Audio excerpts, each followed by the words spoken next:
আসসালামু আলাইকুম প্রিয় বন্ধু আমার। আল্লাহর কি অসীম নেয়ামত, আল্লাহর কি কুদরত। আসলে আমার আল্লাহর কুদরত এবং নেয়ামত নিয়ে যদি গবেষণা করি, চিন্তা করি, তাহলে চিন্তা করে শেষ করা যাবে না।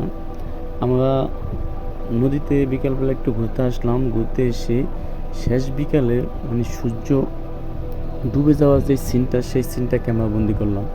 আপনারা তো দেখছেন আকাশে কত রঙিন এবং কত রঙের বিরঙের রং দিয়ে আল্লাহ পাক রঞ্জিত করে রেখেছেন। এবং আল্লাহর কি নেয়ামত। এবং আকাশ সকালবেলা সূর্য ওঠে তখন আকাশটা এক এক কালার হয়ে যায়।